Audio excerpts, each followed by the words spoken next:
लिहाजा जो सही बात यह है कि नफरत की निगाह से देखना है और आंखों में आंखें डालकर देखना है, और इस बुनियाद पर पीर पीर होना चाहिए, इस बुनियाद पर दोस्त दोस्त होना चाहिए, इस बुनियाद पर हर मामला होना चाहिए। अल्लाह रब्बुल इज़्ज़त मुझे आपको समझ अमल की तौफीक अता फरमाए। जो कारी साहब यहाँ काम करवा रहे हैं, काम कर रहे हैं, खलीफा साहब ने आप लोगों को कहा है 3 बच्चे अभी तक हुए हैं, क्यों आप इतने आए हुए हैं? आप इतने आए हुए हैं, 3 ही बच्चे यहाँ हिफ्ज़ कर रहे हैं, क्यों? हमारे बच्चों को वाबी ले जाते हैं, शिया ले जाते हैं, मिर्जाई ले जाते हैं, ईसाई ले जाते हैं, सारे ले जाते हैं। हम तो किसी के बच्चे को नहीं लाते। अगर आपके बच्चे वो ले जाते हैं तो खलीफा साहब ने आप लोगों को अल्लाह के प्यारे महबूब का गुलाम ही बनाया, कोई जुर्म तो नहीं किया। उधर दे देते हैं तो इधर लाख कर छोड़े आप। और याद रखना, डॉक्टर बन जाएगा और इंजीनियर बन जाएगा, सरकारी मुलाजिम हो जाएगा, सब कुछ बन जाएगा, लेकिन आपके लिए दुआए मग़फ़िरत करने वाला बनेगा या नहीं बनेगा? और उसकी दुआए मग़फ़िरत अल्लाह सुनेगा या नहीं सुनेगा? ये आप यहाँ लाएंगे तो तब होगा। मुझे उम्मीद है कि आपने ये जो बातें सुनी हैं ये सच बातें हैं और इस सच्चाई पर आपने अमल करना है। अगर खलीफा साहब इजाज़त दें तो मैं एक हदीस बुखारी शरीफ की बयान करके ख़त्म करता हूँ। वो ये कि एक आदमी ने 99 कत्ल किए। आवाज़ साहब ने बात की, दूसरी हदीस से मैं दूसरी पेश करता हूँ। 99 कत्ल किए। उसने कहा कोई मौलवी बताओ। मौलवी जाहिल था, बाज इल्मो करे फकीरी काफर मारे दीवाना हो। जाहिल था या गुस्ताखी रसूल था, बहरहाल उसने कहा तौबा कबूल नहीं हो सकती। उसने कहा अच्छा तौबा कबूल मेरी नहीं हो सकती, तू भी मेरा प्यो लगने मारा तो अभी सिर तितर कर देता। वो समझ आ रही? 100 हो गए। उसने कहा जी कोई आलिम दीन बताएं। आलिम दीन का बताया गया, उसके पास गया तो आलिम दीन ने फरमाया कि तेरे और अल्लाह के दरमियान कोई चीज़ खायल नहीं, तो कोई गुस्ताख रसूल तो नहीं है। लिहाजा मैं ऐसे करता हूँ कि तुझे कहता हूँ कि फलां जगह में लोग अल्लाह अल्लाह करने वाले बैठे हैं, वहाँ जाकर तौबा करो, तेरी तौबा वहाँ कबूल होगी। हदीस पाक से ये पता चला कि जहाँ अल्लाह अल्लाह होती है वहाँ तौबा भी कबूल होती है।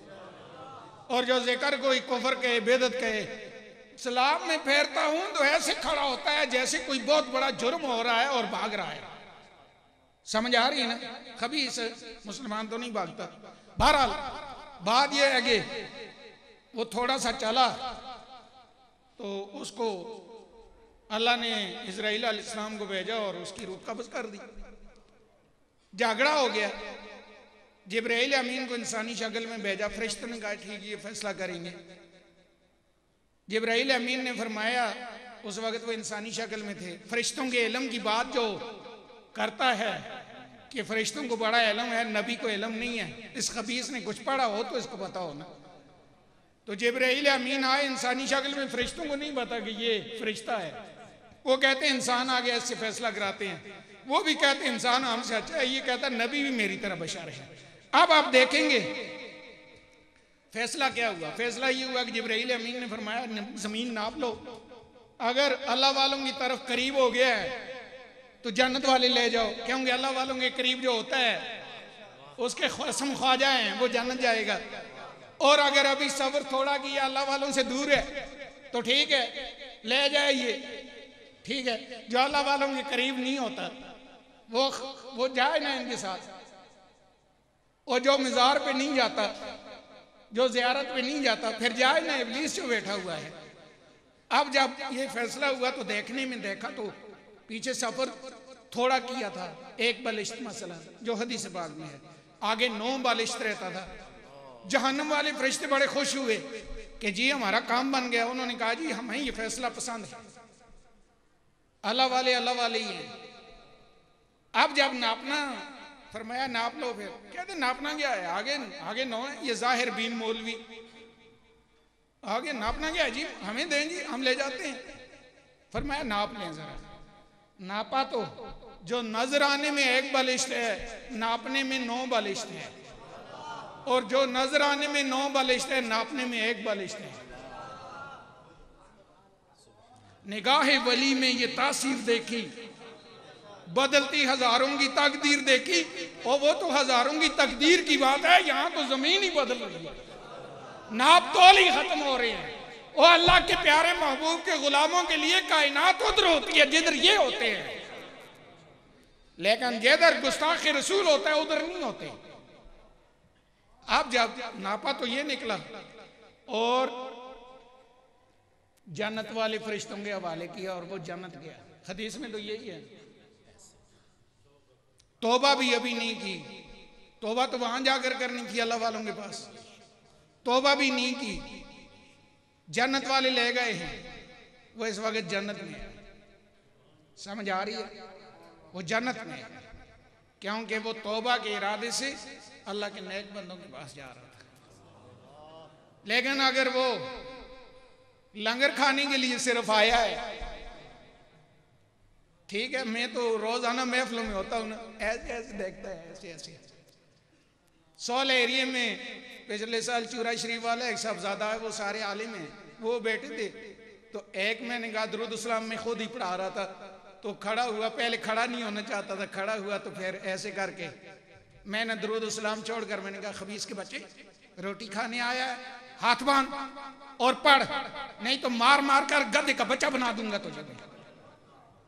वो चूरा शरीफ वाले वो आलिम आदमी है, जज्बाती है, उन्होंने मुझे कहा काई साहब वाह वाह क्या बात है, बख्शिश के लिए इतना भी काफी है। और उससे हाथ बांध कर उसको मैंने कहा तुम ऊंचा ऊंचा पढ़ोगे, रोटी देंगे हम सुन्नी। और समझ आ रही है? ये तो हमें जहर भी नहीं देते। कभी इनके घर रोटी खाई है आपने? हम लानत भेजते हैं। हमारे आका से जो मिलता है बगैर असबाब के मिलता है, अल्लाह असबाब के साथ देता है। खलीफा साहब अल्लाह असबाब के साथ देता है, और जो मेरे आका से मांगता है बगैर असबाब के मिलता है। ये जो हजरत जाबर के घर एक आदमी का खाना 300 को पूरा हुआ, ये मेरे आका के थूक की वजह से। इन्ना आतैना कल कौसर, अल्लाह फरमाता है सारी कसरत ही मैंने महबूब तुझे दे दी है। और ये कहता नबी दे नहीं सकता। नबी अगर दे नहीं ना सकता तो अल्लाह ने अपने पास छोड़ा ही कुछ नहीं, सब कुछ नबी को दे दिया है।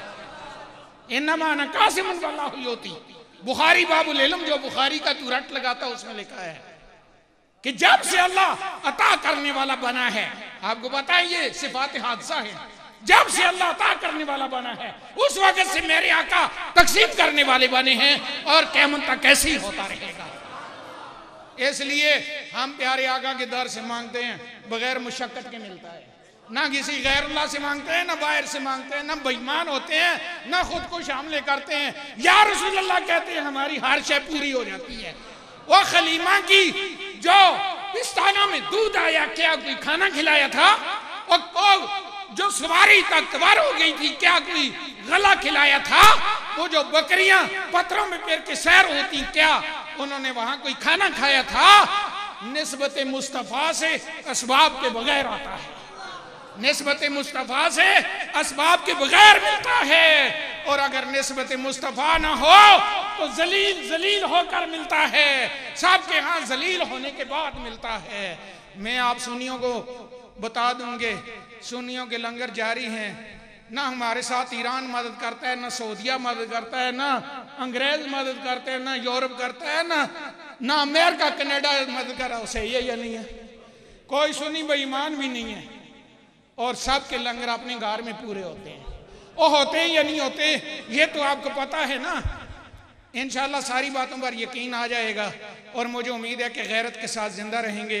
और आइंदा साल जब मैं आऊँ तो यहाँ न सिर्फ हिफ्ज़ की बहुत बड़ी क्लासें होनी चाहिए, बल्कि बच्चों के दर्स नज़ामी तजवीद पढ़ते हों, और खलीफा साहब बैठे हों, और खलीफा साहब पर फरिश्ते ऊपर से फूल निशावर कर रहे हों कि अपने प्यारे आका का मिशन अब चलाया है।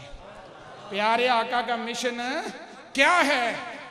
दर्स तजरीज है। काला रसूलुल्लाह सल्लल्लाहु अलैहि वसल्लम, ये अल्लाह के हबीब का मिशन है।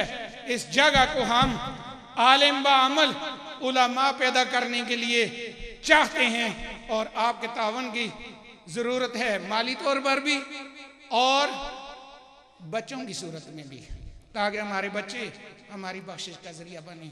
अल्लाह रब्बुल इज़्ज़त मेरी इस हाज़री को कबूल फरमाए और अल्लाह ताला खलीफा साहब को सेहतमंद ज़िंदगी अता फरमाए और बाबा जी की ये शाखें आगे चमकती रहें और बाबा जी की तरह सच्चाई के साथ जो अल्लाह के महबूब के दरबार से रांधा हुआ हो उसको ऐसे ही कहें जैसे कि बाबा जी खुद फरमाया करते थे।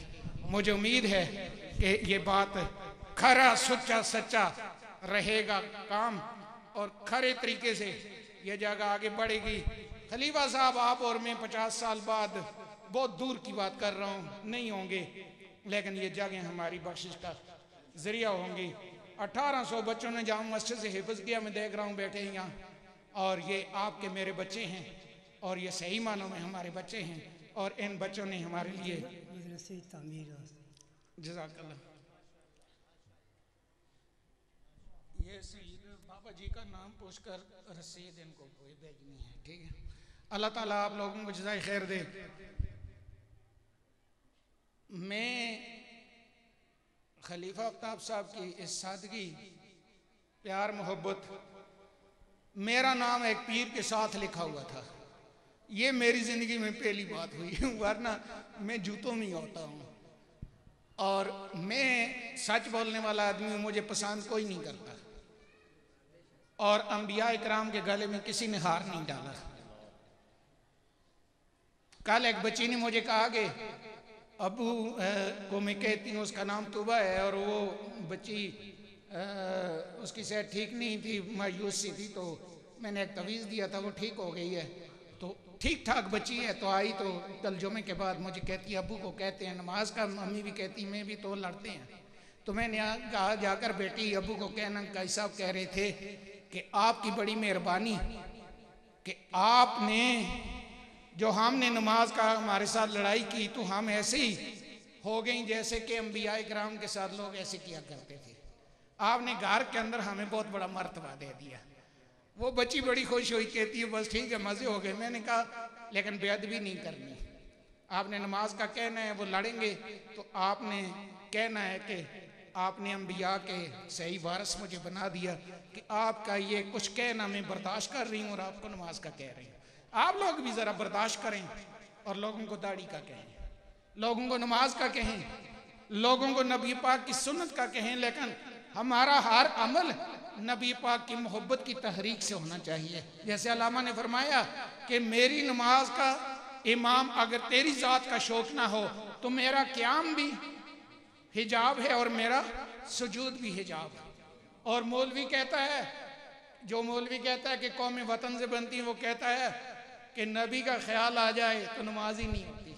मैंने उस दिन जुमे पर कहा कि दोनों हम असर हैं, वो मौलवी और अलामा दोनों हम असर हैं, दोनों में ये फ़र्क है कि एक सिर्फ मुसलमान है और मुनाफिक है।